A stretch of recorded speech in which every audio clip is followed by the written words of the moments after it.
اللہ فرماتے ہیں یہ آگ ہر اس شخص کو دعوت دے گی جس نے اللہ کے حکام سے پیٹھ پھیری، اور جب اللہ کی آیتیں اس کو سنائی جاتی تھیں تو وہ اپنی پشت کو پھیر لیا کرتا تھا۔ آج آپ دیکھو آدمی ہر ایک کی بات سننے کے لیے تیار ہے۔ کوئی بھی بات کی جائے نا، صحت کے بارے میں بات کی جائے، کان لگا کے سنتے ہیں، یار کوئی صحت کا نیا نسخہ تو نہیں آیا۔ آپ نے دیکھا ہوگا یوٹیوب پہ، فیس بک پہ بھائی ارننگ کے طریقے لوگ بتا رہے ہوتے ہیں نہیں، آئیے ہم آپ کو بتاتے ہیں ایک ہفتے میں آپ اتنے لاکھ روپے کما سکتے ہیں۔ ایک دم انسان کہتا ہے بھائی یار دیکھیں یار، وہ تو اب لوگوں نے اس لیے سننا چھوڑ دی ہے کہ لوگوں نے کہا یار یہ خود نہیں کما رہا، یہ اس طرح سے کما رہا ہے۔ یعنی لوگوں نے سوچا کہ ہم لوگوں کو ارننگ کا طریقہ بتائیں گے، اس سے ارننگ کا طریقہ لوگوں کو آئے نہ آئے لیکن ہماری ارننگ مونیٹائزیشن سے شروع ہو جائے گی۔ اس بہانے لوگ کلک کر کے ہماری ویڈیو تو دیکھیں گے نا، تو ارننگ کا یہ بہترین طریقہ ہے کہ ارننگ کا طریقہ بتانا شروع کر دو۔ لیکن جب اس میں بھی کمپٹیشن ہوا، زیادہ لوگ آ گئے، تو یہ طریقہ کیا ہو گیا، اب لوگ اتنے شوق سے نہیں دیکھ رہے ہوتے۔ 2-3 ٹاپک ایسے ہیں جو بہت زیادہ چلتے ہیں، وائرل ہوتے ہیں۔ ایک، آپ لوگوں کو ارننگ کا طریقہ بتا دو، دے دنادن۔ دوسرا، آپ لوگوں کو ڈپریشن سے بچنے کا طریقہ بتاؤ، دے دا نادن، دبا کے چلتا ہے۔ تیسرا، آپ میڈیکل سائنس کی باتیں بتاؤ، یہ تیسرے نمبر پہ زیادہ چلتی ہیں۔ یہ بھی قوم کی حماقت دیکھو آپ، جو چیز سب سے زیادہ چلنی چاہیے تھی وہ سب سے ویورز ڈاکٹروں کے چینل پہ بہت کم دیکھے ہیں میں نے، کیونکہ تمیز کی بات کر رہے ہوتے ہیں، آپ کو بتا رہے ہوتے ہیں۔ لوگ کہتے ہیں پیسہ آئے بھلے توند نکلی بھی ہو، لوگ کہتے ہیں دولت آئے بھلے شوگر کے مریض بن کے مر جائیں ہم، لوگ کہتے ہیں کہ بھائی ڈپریشن ختم ہو بھلے کولیسٹرول لیول بڑھ جائے اور ہارٹ اٹیک سے مر جائیں۔ یہ قوم کی مینٹل لیول کی بات کر رہا ہوں میں، یہی ہوتا ہے نا، دماغ ادھر ہی ہوتا ہے نا، اشارہ سے غلط تو نہیں کر رہا نا میں۔ تو سب سے زیادہ چلتا ہے پیسہ کمانے کا طریقہ، کیسے غور سے سنیں گے۔ دوسرے نمبر پر چلتا ہے ڈپریشن سے بچنے کا طریقہ۔ آج کل جو موٹیویشنل اسپیکرز دنیا میں آ رہے ہیں، زیادہ تر آپ کو کیا بتا رہے ہیں، ٹینشن سے نکالنے کے طریقے۔ اور تیسرے نمبر پہ چلتی ہے میڈیکل سائنس کی باتیں، سب سے کم چلتی ہے مذہب کی بات۔ تو اللہ رسول کی بات سننے کے لیے بہت کم ٹائم ہے، بہت کم ٹائم ہے۔ اس لیے اللہ نے فرمایا تدعو، یہ جہنم کی آگ ہر ایک کو دعوت دے گی۔ کس شخص کو؟ ہم کہتے ہیں نا بھائی یہ کارڈ لے کے جاؤ، اس کیٹیگری کے لوگوں کو ولیمے کی دعوت میں لے آؤ۔ تو اللہ میاں نے نہیں جہنم کی آگ کو ایک کارڈ دیا ہوا ہے کہ تجھے انوائٹ کرنا ہے۔ کس کس کو انوائٹ کرنا ہے؟ جو بھی اللہ کی دعوت سے منہ موڑے گا، اس کے پاس اللہ کی بات سننے کا ٹائم نہیں ہوگا، علم حاصل کرنے کا، جو اللہ کا علم ہے وہ حاصل کرنے کا ٹائم نہیں ہوگا۔ اسے جب نصیحت کی جائے گی سر ہی نہیں اٹھائے گا، اس کو صحت کی بات کریں گے ایک دم سنے گا غور سے، اس سے آپ ڈپریشن دور کرنے کی بات کریں گے ایک دم غور سے سنے گا، اس سے آپ بات کریں گے پیسہ کمانے کا طریقہ بتائیں گے ایک دم چینل پہ آئے گا، ارے بھائی کیا بتا رہے ہیں بھائی دیکھیں تو صحیح۔ ہر چیز کے لیے ٹائم ہے، مگر جس خالق نے بنایا، جس نے پیدا کیا، وہ بار بار کہہ رہے میں نے پیدا کیا، اپنے لیے پیدا کیا، تم مجھے بھول گئے، آپس میں ہی تم ایک دوسرے کو سپورٹ کرنے میں لگ گئے۔ اس کا سب سے بڑا نقصان پتہ ہے کیا ہوگا؟ دیکھو سب سے بڑی ضرورت انسان کی ہے ڈپریشن دور کرنا۔ پیسہ بھی کیوں کمانا چاہتا ہے؟ خوشیاں ملے نا اس کو۔ صحت بھی کیوں کمانا چاہتا ہے؟ بولو نا، تکلیفوں سے بچے۔ تو اصل تو سب سے بڑا مسئلہ اسٹریس ہے نا، ڈپریشن ہے۔ اور کمال کی بات آپ کو بتاؤں، میں نے مدرسوں میں کتنا ٹائم گزارا، علماء صلحاء کے ساتھ کتنا ٹائم گزارا۔ جب میں مدرسے سے باہر آیا ہوں، عوام میں گھلا ملا ہوں، تو مجھے پتا چلا یہ بھی کوئی ٹاپک ہے۔ نہیں آئی میرے خیال بات سمجھ، یہ بھی ایک ٹاپک ہے جس پہ باتیں ہوتی ہیں۔ حالانکہ مجھے یہ پتا تھا میڈیکل سائنس بھی ایک ٹاپک ہے، پیسہ کیسے کمایا جاتا ہے یہ بھی ایک ٹاپک ہے، آپ کو کن کن شعبوں میں جانا چاہیے، کون کون سے یونیورسٹیوں میں شعبے ہیں، کہاں کہاں آپ اپنے آپ کو کھپا سکتے ہیں، یہ بہت بڑا ٹاپک ہے۔ ہم جب انٹر کر رہے تھے تو یہی ٹاپک ہی ٹاپک تھا یہ۔ لیکن جب ہم مدرسے میں 8 سال گزارے ہم نے، اس کے بعد دور حدیث، تخصص، پھر علماء کے ساتھ رہے، پھر تبلیغ والوں کے ساتھ اٹھنا بیٹھنا، بزرگوں کے ساتھ اٹھنا بیٹھنا، وہاں ڈپریشن ٹاپک ہی نہیں تھا۔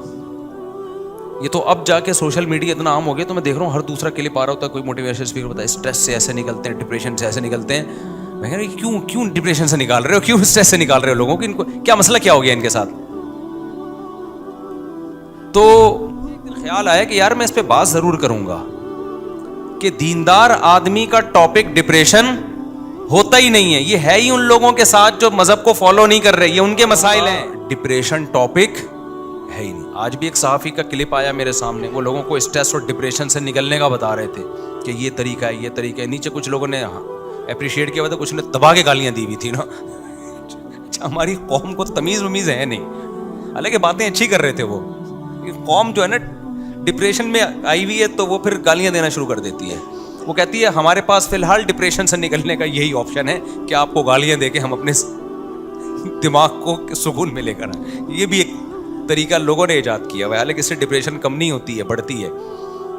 تو یہ خوب سمجھ لو, یہ جو ڈپریشن, اسٹریس اور یہ سب چیزیں دینداروں کا ٹاپک نہیں ہے. کیوں بھائی؟ ہم نے تو وہ کرنا ہے جو اللہ اس کے رسول نے ہمیں حکم دیا, پھر جو مرضی حالات ہوں تو بس صبر ہی ہے ہمارے پاس, اس کے علاوہ اور کوئی آپشن نہیں ہے. دنیا مسافر خانہ ہے, مر جانا ہے, غم ہوگا صبر کریں گے, قیامت میں اجر ملے گا. صبر نہیں کریں گے تو نیکیاں کیا کریں گے بھائی؟ برباد کریں گے. اور اگر آپ یہ چاہو کہ میری دنیا جنت بن جائے, اللہ نے پہلے بتا دیا اٹ ازنٹ پاسبل, یہ آپ کے لیے ممکن نہیں ہے. اور اللہ اور اس کے رسول نے ہمیں بہت پیارے اصول بتا دیے, 2 اصول, کہ there are 2 types of depression. Depression کی کتنی قسمیں ہیں؟ ٹینشنوں کی 2 قسمیں ہیں.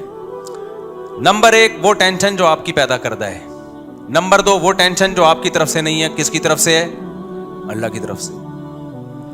آپ کی حماقتوں سے جو ٹینشن آ رہی ہے, اس میں آپ کو ٹینشن بھی زیادہ ہوگی, ثواب بھی نہیں ملے گا, اور آپ اس میں توبہ نہ کی تو دھستے چلے جاؤ گے آپ. یہ دنیا میں اللہ کا عذاب ہوگا جو آپ کو دیا جا رہا ہے. اور ایک ٹینشن وہ ہے کہ آپ کی لائف صحیح فٹ فاٹ چل رہی ہے, اللہ کی طرف سے بھی ہو جاتی ہیں ٹینشنیں بھائی. آپ نہا دھو کے گھر سے باہر نکلے ٹائم پہ جانے کے لیے, ٹریفک کے قوانین کو بھی فالو کر رہے ہو, ہیلمٹ بھی بائک میں آپ نے لگایا, پیچھے ٹرک والے نے چرس پی ہوئی تھی آپ کے اوپر, آپ کی ٹانگ ہی ٹوٹ گئی. اب یہ کس کی طرف سے ہے؟ اللہ کی طرف سے. تو ایک کانٹا بھی چبھے گا نا اللہ کی طرف سے, اس پہ بھی گناہ معاف ہوگا آپ کا. یہ پریشانیاں پیغمبروں کو بھی آئی ہیں, کتنی بڑی بڑی پریشانی. یعقوب علیہ السلام کا بیٹا کنویں میں ڈل گیا, موسیٰ علیہ السلام پہلے ہی موسٹ وانٹیڈ تھے, بنی اسرائیل کو تنگ کر رہا تھا فرعون, اور آپ نے لڑائی چھڑوانے کے لیے تھپڑ مارا اور بندہ مر گیا. ایک اور ٹینشن آ گئی کہ بھائی اب تو قتل کا کیس بن گیا ہے. تو یہ اللہ کی طرف سے سارے پریشانیاں آ رہی تھیں, اس میں موسیٰ علیہ السلام کا اپنا قصور نہیں تھا. تو یہ تو پیغمبروں کے ساتھ, اللہ ہم سب کو بچا کے رکھے. اور دوسری قسم ہے بھائی جو اپنی حماقتوں سے آتی ہے. جو اپنی حماقتوں سے آتی ہے اس میں بھی مایوس ہونے کی ضرورت نہیں. آپ کی حماقت سے کوئی ٹینشن آ گئی, آنے کے بعد توبہ کر لو تو وہ ٹینشن اللہ کی رحمت بن جائے گی. نہیں ہے بات, میرا خیال ہے. اب آپ پراٹھے پھوڑ رہے تھے, یہ وہ صحت کا خیال نہیں رکھ رہے تھے, اب آپ کو شوگر ہو گئی, اب آپ کو بیماریاں آنا شروع ہو گئیں, مسائل کھڑے ہو گئے آپ کے ساتھ. یہ ٹینشن اللہ کی طرف سے نہیں ہے, یہ کس کی طرف سے ہے؟ آپ کی اپنی بنائی کر. اب آپ اللہ کے سامنے گڑ گڑا رہے ہو, رو رہے ہو, اللہ مجھے معاف کر دے, جس دن میں نے 2 لڈو کھائے اور ہر وقت جلیبیاں کھاتا تھا میں, معاف کر دے اللہ, مجھے معاف کر دے, آئندہ نہیں کروں گا. اللہ معاف کر دے گا, اور اللہ کہے گا چونکہ توبہ میں نے قبول کر لی ہے تیری, لیکن ٹینشن دور نہیں ہوگی. کیونکہ فطرت سے انسان جب لڑتا ہے تو فطرت انتقام لیتی ہے. اللہ معاف کر دے گا اس کو, گناہ کو, لیکن جو اس کا دنیا میں سائیڈ افیکٹ ہیں وہ ہو کے رہتے ہیں.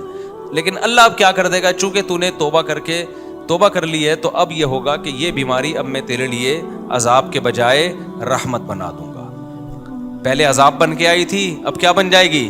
رحمت بن جائے گی. تکلیف میں چیخے گا, چلائے گا, گناہ معاف ہوں گے, بشرطے کہ اتنا چیخ کے یعنی ٹینشن نہ دینا شروع کرتے. ہر وقت ہائے ہوئے کرنا یہ بھی ٹھیک نہیں ہے. تو کتنا آسان رکھ دیا نا. بس یہ ہے ڈپریشن کا اسلام میں بنیادی اصول. اور بڑی بات کیا ہے, مسافر خانہ, دل لگانے کی جگہ نہیں ہے. جب مسافر خانہ ہے, دل لگانے کی جگہ ہی نہیں ہے. اور بھائی بس میں جا رہے ہو, کسی کو پائیدان پہ پاؤں رکھنے کی جگہ مل جائے گی, کسی کو سیٹ میں بیٹھنے کی جگہ مل جائے گی, تو پہلے چلا جائے گا, کوئی اسٹیشن پہ پہلے اتر جائے گا کہ تھوڑا اگلے اسٹیشن سے آ رہا ہوگا. تو ٹینشن کس بات کی بھائی, ٹینشن تو ختم ہو گئی نا, پروگرام تو بڑھ گیا, ٹھیک ہے نا. ٹینشن کا جو پروگرام تھا وہ کیا ہو گیا, وہ تو بڑھ گیا. اور یہ بھی عجیب بات بتا دوں, یہ میرا بھی ٹاپک نہیں ہے, میں اس کو مختصر سمیٹ رہا ہوں. یہ بھی ایک عجیب بات بتا دوں کہ جن لوگوں کو ٹینشن نہیں ہوتی نا, دین اگر ان کی زندگی میں نہیں ہے تو کچھ نہ ہوتے ہوئے بھی ان کو ٹینشن ہوتی ہے. کیونکہ ایک ٹینشن اللہ نے سب کے ساتھ لگائی ہوئی ہے, وہ ہے موت اور اسباب کا فیل ہونا. آپ کھربوں روپے کما لو, آپ کے دل میں ایک لاشعور میں خوف ہوگا. مثال کے طور پر جو یوٹیوب سے پیسے کما رہے ہیں نا, ملین سبسکرائبر, ایک یوٹیوبر آئے میرے پاس کہ میرے اتنے ملین سبسکرائبر ہیں, میری ہزاروں لاکھوں روپے کی آمدن ہو گئی ہے. میں نے کہا چلو انجوائے کرو. کہتے ہیں مجھے ایک ڈر لگا رہتا ہے, اگر میری زبان بند ہو گئی, اگر جو ہے میرا چینل کسی نے اڑا دیا, اگر مجھے فالج ہو گیا, مجھے ڈمکانا ہو گیا, مجھے فلانا ہو گیا. میں نے کہا تو ٹرک کے نیچے آ گیا, یہ تو سوچا نا, بم دھماکہ ہو گیا. جس آدمی نے دنیا کی کامیابی کو کامیابی سمجھ لیا نا, اس کو اب ٹینشن کی وجہ تلاش کرنے کی ضرورت نہیں ہے. اس کے دل سے جب تک یہ وجہ نہیں نکالیں گے آپ, اس وقت تک دنیا کا کوئی موٹیویشنل اسپیکر ٹینشن دور کرنے کا طریقہ نہیں بتا سکتا. میں قسم اٹھا کے بول سکتا ہوں کہ وہ موٹیویشنل اسپیکر خود ڈپریشن میں جائے گا تھوڑے دنوں میں. سمجھ میں آ رہی ہے بات کہ نہیں آ رہی ہے؟ این ممکن ہے وہ اسٹیج پہ ہنس رہا ہو, اندر سے اس کے دل میں کانٹے چبھ رہے ہوں گے. ہم عبداللہ بن عباس کا جب میں نے یہ قول سنا, عبداللہ بن عباس فرماتے ہیں کہ نبی کے دور میں نا, ہمیں اگر کوئی کسی سے گناہ ہو جاتا تو اسے اتنی ٹینشن ہوتی, اسے ایسا لگتا ہے جیسے کوئی پہاڑ ہے جو اس کے اوپر گر جائے گا, جب تک وہ توبہ کر کے اللہ کو منا نہ لیتا. اور عبداللہ بن عباس فرماتے تھے کہ تم لوگوں کو گناہ کر کے ایسا لگتا ہے جیسے ناک پہ مکھی آ کے بیٹھ گئی ہو, اتنی سی ٹینشن. اور آج کا ماحول دیکھ لیتے تو بھائی گناہ کر کے اتنی سی ٹینشن بھی نہیں ہو رہی جتنی ناک پہ مکھی بیٹھنے کی ٹینشن ہو رہی ہے. تو دلہن بیٹھی ہوئی ہے جی, فون آ گیا جی, غفار کا فون آ گیا. یہ کون ہے بھائی؟ یہ غفار ہے, میرا کلاس فیلو تھا, مجھے لائک کرتا تھا, ہم دونوں ایک دوسرے کو لائک کرتے تھے. اور لیکن چونکہ میرے مقدر میں تم تھے تو میں تمہارے ساتھ ہی رہوں گی. 3 4 8 10 جب فون آئیں گے, اب آپ کو ہر وقت کھٹکا لگے گا. بولے گا بھائی ملی بھی ہے تو پتہ نہیں کس وقت پتلی گلی سے نکل جائے, ہر وقت سکون نہیں رہے گا آپ کو. تو دنیا کا بالکل ایسا ہی حساب کتاب ہے. آپ کو گاڑی مل گئی, آپ کو بنگلہ مل گیا, آپ کو خوشیاں مل گئیں, ہر وقت کا کھٹکا ہے. اور وہ جو معشوقہ ملی تھی نا, اس کا یقین نہیں ہے کہ وسیم اور ستار کا فون آئے گا. لیکن آپ کو جو دنیا میں معشوقہ جس چیز کو بنا لیا, دولت کو, عزت کو, شہرت کو, یہاں فون آتے ہیں باقاعدہ, نظر آ رہے ہوتے ہیں. آپ نے ایک مشہور آدمی دیکھا ہوتا ہے ٹرک کے نیچے آگے مر گیا, فون ہی تو آیا غفار کا, فرشتہ آیا لینے کے لیے, نکل بھائی بہت کما لیا. ڈر لگا رہتا ہے پتہ نہیں یہ نہ ہو جائے وہ نہ ہو جائے. ابے میں نے کہا تو فیکٹری چلا, پیسہ کما, دنیا کو سمجھ کیا مسافر خانہ. زیادہ بند ہو جائے گی نا تو کیا کرے گا؟ گھر بند ہو جائے گی تو کیا؟ میں نے کہا چائے میں ڈبو کے پاپے کھانا. کہہ رہا حلق سے نہیں اتریں گے. میں نے کہا اتریں گے, جب تجھے بھوک لگے گی نا ٹائٹ, سوکھی روٹی میں ایسا مزہ آتا ہے جو بریانی اور کوفتوں میں مزہ نہیں آتا. وہ لذت اللہ تجھے وہاں دے دیں گے. بیوی بچوں کا کیا ہوگا؟ میں نے کہا ان کو بھی یہی بولنا بھائی, جو میں کھاؤں گا وہ آپ کو کھاؤ. وہ تو بھاگ جائیں گے. میں نے کہا بھاگ لے تو اور کیا, ہلکے پھلکے. تو ویسے بھی تو مرنے کے بعد کیا بھاگتے نہیں ہیں قبر میں رکھ کے؟ کیا وہیں قبر میں گھستے ہیں آپ کے ساتھ؟ لفٹ نہیں کراؤ زیادہ بھائی. 2 ٹکے کی خدا کی قسم اوقات نہیں ہے, 2 ٹکے کی اوقات. اس لیے جب میں کہتا ہوں نا میں ریمو جا رہا ہوں تو لوگ کہتے ہیں سب شو مار رہے ہیں, تو مجھے ہنسی آتی ہے کہ میری نظر میں یہ مٹی کے کھلونے ہیں. خدا کی قسم مجھے جو آدمی اپنی گاڑی کے ولاگ بنا کے دکھا رہا ہوتا ہے نا, میں نے فراری خریدی ہے فراری, مجھے لگتا ہے بہت ہی بچکانا. جیسے ہم بچپن میں عید پہ ہم ایک گاڑی خریدتے تھے, میرے والد صاحب میرے لیے چھوٹی سی گاڑی لاتے تھے, میں سارے دوستوں کو شو مارتا تھا. تو بالکل یہ فراری شراری یہی کھلونے ہیں. آج کل ولاگر آ رہے ہیں, میں نے گاڑی خریدی ہے, یہ بٹن, یہ ٹھیاؤں, یہ دیکھیں ٹھیاؤں, اور یہ, اور لوگ بےچارے کہہ رہے ہیں واہ واہ واہ. ابے کیا تو, تیری مینٹل لیول کیا ہے یار؟ یہ 2 ٹکے کے کھلونے پہ تو انسان ہے بھائی. تو اپنے کارناموں پہ فخر کر جو تو نے کیے ہیں, قوم کے لیے کیے, انسانیت کے لیے کیے. ایجوکیشن پہ فخر کر. تو گاڑیاں دکھا کے کیا فخر کر رہا ہے؟ تو بنگلے دکھا کے کیا فخر کر رہا ہے بھائی؟ تو میں اس پہ ہنستا ہوں کہ میں جس چیزوں پہ ہنستا ہوں لوگ وہ تانے کس کو دے رہے ہیں؟ مجھے دے رہے ہیں. یہ 2 ٹکے کی نہیں ہے ہماری نظر میں. میری اب تک الحمدللہ یہی سوچ ہے. آپ ریوو کی بات کر رہے ہو, میں 1000 گز کے بنگلے کو 2 ٹکے کا نہیں سمجھتا. اللہ نے جو میرے اندر جو سوچ رکھی ہے کچھ بھی نہیں ہے, کھلونے ہیں. تھوڑے دن میں مر جائیں گے, یہاں سے جنازہ اٹھے گا. تبھی میں نے اب تک اپنا گھر نہیں بنایا ہے. جو ہے نا, آج لوگوں کو جاہ چاہیے, دولت کی ہوس چاہیے, اور عورت کی ٹھڑک چاہیے. یہ 3 چیزیں جہاں ملے گی بھاگا بھاگا جائے گا. تو اللہ کہتے ہیں جب اس کو اللہ کی آیات سنائی جاتی ہیں کہ تو کیوں پیدا ہوا, تیرا دنیا میں لانے کا مقصد کیا تھا, تو ان چیزوں میں اس کو دلچسپی نہیں ہے. حالانکہ اللہ نے پیدا اس کے لیے کیا ہے بھائی. تو آپ وہ چیزیں بھول گئے جس کے لیے پیدا ہوئے, اور ان چیزوں میں لگ گئے جس کے لیے آپ اور میں پیدا نہیں ہوں. اللہ تعالیٰ سمجھنے کی عمل کی توفیق عطا فرمائے.